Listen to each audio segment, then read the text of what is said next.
Pessoal, eu fico muito feliz de ver o pessoal já com bastante dúvida no começo da aula. E te peço assim, tem que tomar um pouco de cuidado, cara, tem que ter um pouco de bom senso.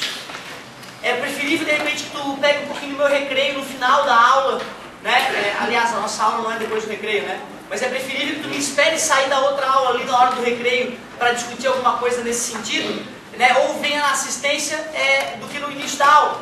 Outra, o colega fez uma colocação interessante sobre aquela história da execução, como é que é aquela história. Na física C, no começo da aula, me dá esse toque e faz mais sentido comentar naquela hora. Certo? Show de bola, galera. Gostei de ver. A colega também trouxe uma outra coisa interessante. Lembram da fórmula A igual a I sobre O, que é igual a menos P' sobre P? Ela me mostrou 2 anos em que a UFSC, em vez do A, trouxe N no lugar do A. Não muda nada, realmente, mas né, é bom a gente estar preparado para encontrar uma letra diferente daquela que a gente está programado, né? Senão o cérebro pode nem enxergar a fórmula. O cérebro não preparado, ele pode passar, meu Deus, não tem a fórmula do A, meu Deus. Né? E nesse caso, esse M seria de magnification, né? De magnificação, de ampliação, certo? Beleza? Então é a magnitude que a imagem tem em relação ao objeto. Daí o M. Fala, querido. Pode fazer 42. O exercício 42, claro, página 50, exercício 42. Se tu não fez a tarefa, meu querido, eu lavo as minhas mãos, eu não posso te ajudar, eu sou um mero professor. Então não se esqueçam, não fez a tarefa, está no caminho do inferno, está no caminho errado, vai dar merda na tua vida. E é só o começo do curso, imagina, já afrouxando no começo do curso. Imagina na hora que o bicho pegar. Falei, não, você tem na porta, por favor? Obrigado, querido. Então, galera, ó, alivia o professor. Se tu fez a tua tarefa e fizer todas elas, tarefa é o mínimo, né? Eu garanto que tu vai te dar bem. Agora, se tu não fizer, lava as minhas mãos. Página 51, exercício 44. Um objeto amarelo, quando observado em uma sala iluminada com luz monocromática azul, será visto? A gente discutiu, né, que o cara que tem a cor amarela só reflete a luz amarela. Quando eu colocar uma luz que não tem amarelo, ele vai absorver. Aliás, o cara é amarelo, ilumina com luz branca. Essa luz branca já não tem azul, já não tem verde, e ela é toda absorvida, só o amarelo volta. Se eu iluminar com uma luz azul, claro que vai ser absorvida, não vai voltar nada, eu enxergo preto, sem dúvida. Letra C, bem simples. 45, Ana Maria, modelo profissional, costuma fazer ensaios fotográficos e participar de desfiles de moda. Em trabalho recente, ela usou um vestido que apresentava cor vermelha quando iluminada pela luz do sol. A luz do sol é mono ou policromática? A gente sabe que o sol ilumina a natureza e fica esse colorido absurdo. Ana Maria irá desfilar novamente usando o mesmo vestido, sabendo-se que a passarela onde Ana Maria vai desfilar será iluminada agora com luz monocromática verde. Podemos afirmar que o público perceberá seu vestido como sendo vai ficar preto também. Ele ainda explica porque o vestido só reflete a cor vermelha, exatamente como a gente viu. 46. Durante a final da Copa do Mundo, um cinegrafista, desejando alguns efeitos especiais, gravou cena em um estúdio completamente escuro, onde existia uma bandeira da Azurra. A azul é branca, né, a seleção italiana, que foi iluminada por um feixe de luz amarela monocromática. Quando a cena foi exibida ao público, a bandeira apareceu. Onde é branco vai refletir amarelo e onde é azul vai ficar preto. Preto e amarelo. Letra D. E cara, toda essa parte é assim. E como eu te falei, eu não posso corrigir todas as questões da tarefa, porque não existe tempo hábil. Para isso que nós temos a assistência. Só por curiosidade, a 47 ele fala da cor do Brasil, da bandeira do Brasil, que foi iluminada com luz monocromática amarela. O círculo central, que é azul, fica preto. Não é isso? Pois o círculo central sendo azul, reflete só azul. O losango. Que cor é o losango? Que cor que é naturalmente o losango? Se o losango é amarelo e vai iluminar com luz amarela, continua amarelo, porque reflete o amarelo. A faixa central e as estrelas são brancas, vai ficar como? Porque o branco reflete tudo, parabéns, e o restante da bandeira vai ficar preto, porque não reflete a cor amarela. Só isso, beleza. Uma que vale a pena ali, que ficou um pouquinho diferente, é a 49, que é um somatório. Essa aí eu quero fazer com vocês também, para a gente discutir algumas... detalhezinhos. O mar azul, aliás, né, os corpos materiais podem emitir, absorver, refratar, refletir, difratar e transmitir luz. Contemplando-se a natureza, é correto afirmar. Absorver, a gente viu. Emitir, a gente viu rapidamente, né? Refratar, a gente citou, que é quando a luz muda de meio de propagação e sofre um desviozinho, mas nós vamos estudar ainda muito. Refletir é quando bate e volta. Difratar, só se o cara lembra do segundo ano, né? Difração é a capacidade que as ondas têm de contornar obstáculos. Quando eu falava com vocês fora da sala de aula e vocês me escutavam, lembra? Tem até a famosa experiência de Young, que 2 risquinhos na placa ilumina com uma luz especial e aparece uma franja luminosa, né, por causa da difração. Mas nós vamos ver isso depois. E transmitir, a gente viu, né, que alguns materiais são translúcidos e a luz passa organizadamente, certo? Aliás, transparente passa organizadamente, translúcido a luz passa, mas sofre difusão, que é o embaralhamento. Vimos também quando a luz é transmitida através de algum material. Agora sim, 01. O mar está absorvendo luz azul. Não, se ele é azul é porque ele está refletindo luz azul. O cara está querendo me enrolar. Verde e amarelo são cores emitidas pela bandeira brasileira. Se tu pega a bandeira e ilumina com luz branca, vai refletir essas cores, não é? E aí é que tá, ele refletir ou emitir, nesse caso, quer dizer o mesmo, quer dizer que está saindo do corpo. Emitir não quer dizer que seja emitido do interior dele, certo? Mas eu te confesso que, né, eu não gostei daquele termo que ele usou. Mas ela sai dela, essas cores, essas luzes. Então eu posso dizer que ela emite essas luzes. Mas eu confesso que é delicado aquele detalhe. 04. O arco-íris é produzido pela luz solar, refratada nas gotas da água da chuva. Só também se o cara lembra do segundo ano, nós não citamos, né? Que para poder ocorrer um arco-íris, o sol tem que estar atrás do observador e as gotículas de água têm que estar na frente do observador. Aí a luz que vem do sol, ela vai sofrer uma refração quando entra na gota, uma reflexão total dentro da gota e outra refração para sair da gota. Aí a pessoa vai conseguir enxergar o arco-íris. Mas tem que, obrigatoriamente, o sol estar atrás da pessoa e tem que ter água dispersa na atmosfera na frente da pessoa. Se tiver acontecendo isso, tu vê arco-íris. E não importa como é que as gotículas vão parar na tua frente. Não é? Não interessa se é a tua mangueira ou se é a chuva.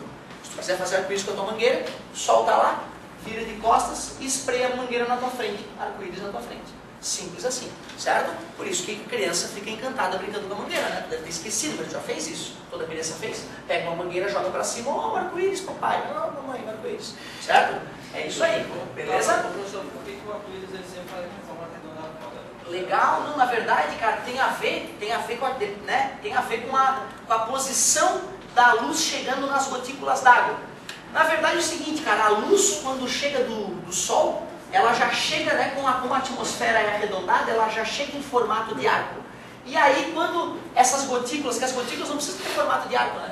Quando está chovendo paralelamente. É a luz, a maneira como a luz está saindo de um ponto só praticamente lá do sol e batendo nas gotículas, quando elas refletem para o observador, vindo de cada gotícula, né? Quando reflete para o observador, dá o formato de arco. Agora eu vou te falar uma coisa, amigo. Eu achava que eu não entendia o arco-íris. Eu achava que, arco-íris eu entendi arco-íris. Aí uma vez eu estava lá no YouTube e eu assisti uma aula do MIT que era sobre arco-íris, que é rainbow, né? Eu não sei como é que é o final, eu acho que tem um L no final, não tem? Não. É isso mesmo? E aí eu estava lá, né, o MIT, para quem não sabe, é a maior faculdade de engenharia do mundo. E aí tinha lá um doutor dando aula sobre arco-íris. E ele começa fazendo 7 perguntas, provocativamente, né? 7 perguntas sobre arco-íris. Quem é que sabe explicar isso? Ele falou do ar e ele falou também da sequência de cores. Por que a sequência de cores é aquela? Né? Explicar a sequência de cores é foda, né? E aí na hora que ele começou a aula eu vi que eu não sabia porra nenhuma de arco-íris. Quando eu terminei de assistir o vídeo eu fiquei embasbacado com a maneira como ele expõe tudo, inclusive com o desenho. Ele faz o desenho e ele explica por que a gente vê o arco-íris a 43 graus. Tu acredita nisso? Sempre que tu está vendo um arco-íris, ele está a 43 graus de ti, com o horizonte. Mesmo que tu te mexa, ele vai continuar a 43 graus. Por isso que tu e o teu colega do teu lado não estão vendo o mesmo arco-íris. Cada um está vendo o seu arco-íris, certo? A 43 graus. Louco isso, né? Eu recomendo o seguinte, vocês não precisam desses detalhes todos. O importante é vocês entenderem, né, que o arco-íris tem que estar atrás da pessoa, que ocorre refração e reflexão total, certo? Para ocorrer o arco-íris, e que é motivado então pelas gotículas de água na atmosfera. Mas se o cara estiver curioso e quiser aprender mais, eu recomendo isso, ó. Vai lá no YouTube, digita MIT Rainbow. É uma aula do caramba. Aliás, ele também tem nessa mesma aula, o cara é foda. Ele tem uma caixinha que fala das cores primárias, que eu vou acabar de falar para vocês ali. E ele não só ensina as cores primárias, como ele mexe nos botõezinhos da caixinha e fabrica todas as cores do mundo ali na tua frente, usando só 3 malditas cores, como eu vou exemplificar. Então vale a pena, quem tiver um pouquinho mais de interesse sobre os arco-íris, vale a pena dar uma olhadinha, tu vai entender inclusive, né, se gastar um tempinho lá, por que o ângulo é 43 malditos graus.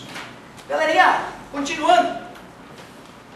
Verdadeiro, né? Verdadeiro, a 04 a gente acabou de confirmar. 08, uma folha é verde porque difrata a luz azul e amarela. Reflete a luz verde, não é isso? O cara quis embaralhar as cores ali, não tem nada de embaralhar a cor, não é? No primário é que a gente misturava as cores.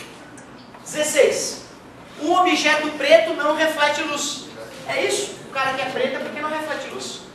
A luz proveniente de uma lanterna comum, envolvida por um papel celofane, tem a cor da luz transmitida através dele.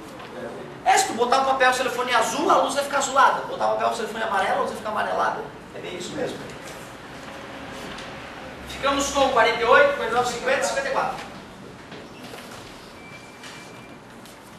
A pedidos, página 50, exercício 42. Por que um corpo opaco tem, por exemplo, cor verde? Porque forma de mais cores e reflete. Isso. Pois absorve as demais cores e reflete a cor verde. Se esse corpo estiver num ambiente iluminado somente com luz monocromática vermelha, com que aparência será observado por nós? Preto, pois esse corpo só é capaz de refletir o verde. Beleza? Quero aproveitar que a gente está falando ainda de cores para falar das cores primárias, que é diferente das cores primárias do ensino fundamental, e vou falar também dos pontos notáveis.